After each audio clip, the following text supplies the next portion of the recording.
যদি বলা হয় যে আল্লাহর পরিচয় কি, শুধু আল্লাহ দিয়ে আল্লাহকে চেনা যাবে, আল্লাহকে চেনা যাবে।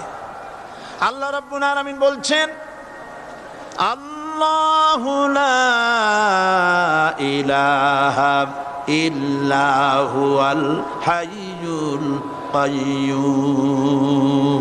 আল্লাহ হচ্ছেন তিনি যিনি ছাড়া কোনো ইলাহ নাই, মাবুদ নাই, উপাস্য নাই। সুবহানাল্লাহ। এখন আল্লাহর যদি প্রথম একটা অক্ষর আলিফ ছেড়ে দেওয়া হয় তাহলে থাকবে কি?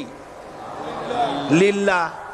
এই লিল্লাহ দিয়েও কেউ যদি আল্লাহর পরিচয় পেতে চায় তাহলে পেয়ে যাবে। আল্লাহ রাব্বুল আলামিন কোরআনে কারীমের ভিতরে শুধু লিল্লাহ দিয়েও আল্লাহকে চেনার ব্যবস্থা করেছেন। লিল্লাহি মা ফিস সামাওয়াতি ওয়া মা ফিল আরদ।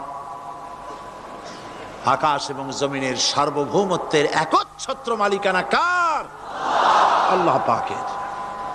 এখন লিল্লাহ থেকে একটা লাম ছেড়ে দেন, কি থাকবে? লাহু। এই লাহু দিয়েও আল্লাহর পরিচয় পাওয়া যাবে, যাবে না? কোরআন বলছে, লাহু মাকালিদুস সামাওয়াতি ওয়াল আরদি ইউবসিতুর রিজকা লিমান ইয়াশা। আকাশ এবং জমিনের রিজকের চাবিকাঠি আল্লাহ পাকের কাছে, যারে খুশি তিনি পর্যাপ্ত রিজেক তিনি দান করেন। সুবহানাল্লাহ। এবার লাহুর লাম ছেড়ে দেন, থাকবে কি? একটা অক্ষর। এই একটি অক্ষর দিয়ে আল্লাহ পাকে চেনা যাবে। ইন্নাহু হুয়াল গফুরুর রহিম।